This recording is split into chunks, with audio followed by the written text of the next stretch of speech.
Hello and welcome to the Fatboss Guide to Primordius, 10-man normal in the Throne of Thunder. Hello. Yes, this fight is... it's alright, I guess. It's quite unique in the way it works. Yeah, there's some new mechanics which are always fun to play with, but generally it's not anything special. It's not really fun, I'm sorry, but you do have to kill it anyway, and that's what we're here to help you with. Now for this fight, you want to bring 2 tanks, 3 healers, and mixed DPS. It's kind of good to bring at least like 2 good AoEers. I don't know, like a elemental chamois or something like that. It's really useful to bring, but otherwise it's kind of anything. Now before we get into the main core boss abilities, we're going to talk about what the tanks need to worry about. Now there's an ability called Primordial Strike. This is a frontal cone that does high physical damage, so it's very important that you do not face the boss at the raid, or you need to make sure that no one else is stood in front of the boss. He'll also do a stacking nature dot on you called Malformed Blood. You want to taunt this on around 5 to 7 stacks, or just taunt as soon as your stack has dropped. While you have this dot, you also have increased damage to these adds that spawn called Living Fluid. Now these Living Fluid adds, what they do is that they just spawn around each in the red pools, and all they do is just start walking towards the boss. They just want to give him a cuddle, and that's all they do. They don't do any damage to anyone or anything like that. Now the more that reach the boss, the more like mutated the boss will become. The boss has like an energy bar, and each ad that reaches him will increase his energy bar, and once the energy bar does reach 100%, he'll cast a mutation. Now before we get into the mutations, we're going to talk about the ads a little bit more. Now when you do kill these adds, they can drop 2 different types of pools, a volatile pool and a mutagenic pool. Now the volatile pools, these are the bad pools. These are big purple pools, and what they do is that they very slowly, but they do actually do it, they start moving towards the boss. Now if any of them reach the boss, or your tanks kite the boss over these purple pools, then it will heal the boss for 10% and will immediately maximize his current energy mutation level. So that's bad. Don't do that. You never want to do that. And if a player stands in one of these pools, it will give the players a harmful mutation, and you'll understand what that means in a moment. Now the mutagenic pools, these are like the good pools. Yeah. However, they will also increase the boss's mutation bar level, percentage, energy, bullshit, whatever it is. Just nowhere near as much as the purple ones. However, players can also stand in these, and the players will also start getting a mutation level. Yeah, and you'll also understand how that works in just a minute. First, we're going to talk about how the mutations work on the boss. Now, the boss can only ever have 3 mutations active at one time. If he does gain an extra mutation once he has 3, he'll drop an old one. He'll only ever have 3. Now, each active mutation on the boss will also gain a 10% damage increase. So how it works is once the boss does reach 100% energy, he'll cast something called Evolution. Every time he casts this, he'll get 1 random mutation, and we're going to talk about all the different mutations and how you need to deal with them now. Now one mutation that he gets is something called Ventral Sacs. Now this just does AoE damage on the raid. It's completely unavoidable, but it's there. So you just want to be aware that your raid's going to be taking some extra damage while he does have Ventral Sacs. His other mutation is Gas Bladder. Now this will enable him to cast a 25-yard radius circle, so it's a very large circle, that deals 800k damage, but it's completely split with all players inside it. Now you can't really have it so no one's inside it, because the tanks will constantly be on the boss, and you don't want the tanks to take that much damage. So when this circle is active, you want as many players as possible inside it just to soak the split damage, and that's pretty much how that works. The next mutation is Acidic Spines. Now this just makes him send out random kind of bolts to people, but they do AoE like damage, so you got to make sure that you do spread 5 yards, otherwise everyone's going to be taking like that damage. Yeah, so it is splash damage, so keep spread when this is active. Just be careful. Another possible mutation is Pathogen Glands, and this is arguably one of the worst ones. This will put a dot on a random player that lasts for 10 seconds and ticks for around 100k every second, so it does about 1 mil damage total, which is a lot of fucking damage really for 10 seconds. So if you do see someone with this debuff, you need to bitch heal them very quickly. Another mutation that he can get is Metabolic Boost. Now this gives him a 50% attack speed and will make him use all of his other abilities more frequent. So it's not really amazing, this one, but it does make it so everyone's going to be taking some more damage. And the tanks will be taking a lot more dots from the Malformed Blood while this is active, so that's something to keep in mind.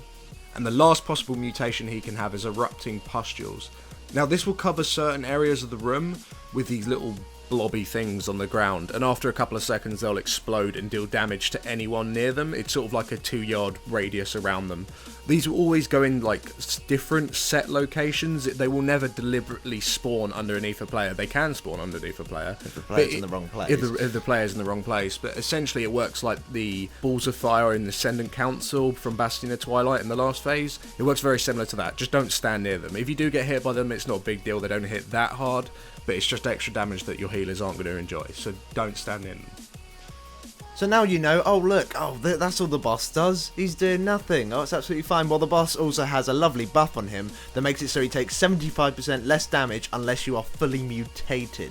Now, what do we mean by fully mutated? So as we mentioned previously, when you kill a living fluid, they'll drop a mutagenic pool. Well, they have a chance to. It's more likely than dropping the volatile pool, yeah, but they can drop mutagenic pools. Now, these pools are the way that you become fully mutated. When you do step on these pools as a player, it will fully absorb it, which means it will despawn, and it will deal a little bit of damage to you, and you will gain a buff. And there's 4 different possible buffs you can get, and each time you stand on one of these pools is completely random. It could be one of the 4. Now, one of the buff gives you a 5% stat increase, there's a 10% mastery increase, a 10% haste increase, and a 10% crit increase, and these do stack. However, if one of these stacks does reach 5, the mutation will become harmful, and instead of giving you, say you got 5 crits in a row, which is ridiculously unlikely, but it's a possibility. If you did get 5 crits in a row, instead of it giving you 50% crit, it will then turn into a harmful version, making it so you have 20% reduced crit. Which then would scale up the opposite direction. Yeah, exactly. So it's very, very unlikely that one of your stacks will reach 5 of any individual buff that you get, but it can happen, so just be aware. Now, if you receive 5 stacks total, so not of an individual one, but let's just say that you got 1 stack of 5%, you got 2 stacks of mastery, 1 stack of haste, and 1 stack of crit, that would give you 5 stacks total. This means you are now fully mutated, and you'll notice because you'll turn into some sort of like weird trolly thingy. I don't know what it is. But you just turn into some crazy badass thing. And when you do turn into one of these crazy badass things, not only can you do all the damage that you want on the boss, all of the buffs that you have been picking up that normally have a 2-minute duration will then refresh and go back to the full 2-minute duration, and the fully mutated will last for that full 2 minutes. Now, once you are fully mutated, any little blobby circles that you pick up from this point will then become harmful. So while you are fully mutated for those 2 minutes, you don't want to stand near any pools. Just DPS the boss and just nuke your tits off. And that's pretty much all you have to do. You want to prioritize your DPS getting mutated first, and then your healers afterwards. Really, I mean, it doesn't matter too much, but generally that's what you want to do. And once everyone is fully mutated, that's when you want to bloodlust. Once your 2 minutes are up, then you'll need to become mutated again, and there'll be lots of blobs up at this point because of the way that you kite the boss. Now, as a tank, when you're tanking this boss, there is no way of really tanking him so that the boss will never absorb any of these fluids, and there's no way that your DPS is going to be high enough for you to kill every single fluid. So the best way of tanking this boss is kiting him very, very slowly in a circle, like around the room, and then that way any blobs that are directly in front of the boss, which will be behind the tank, they will hit the boss, unfortunately. However, any behind him as you're kiting will start to stack up and converge on top of each other. They move fairly slowly, so it's pretty simple to do so. Just every time an ad gets close from behind him, as in from his back, you just move the boss. Just keep moving him and moving him and moving him until they all sort of converge at one point. And this is where you just want to go AoE nuts and just nuke the living shit out of them. And that's essentially how killing them works. Now, when you do first pull the boss, as a DPS, there's no point DPSing him. You have a 75% damage reduction on him, it's not going to work. What you want to do is that you want to spend full time getting your mutation. So what we did was that we assigned 1 person per pool, or 1 person per 2 pools, just to AoE them or kill them as fast as you can. They do have quite a long time before they get to the boss, and they don't have a lot of health, so you can easily kill them, and then just as soon as they drop one of the red mutagenic pools, you go run over it and get that stack, and you just do that 5 times and then turn on the boss. And if you're the tank that's not tanking, you might as well go kill all living fluids as well and get your own stacks. That's what we were doing, at least.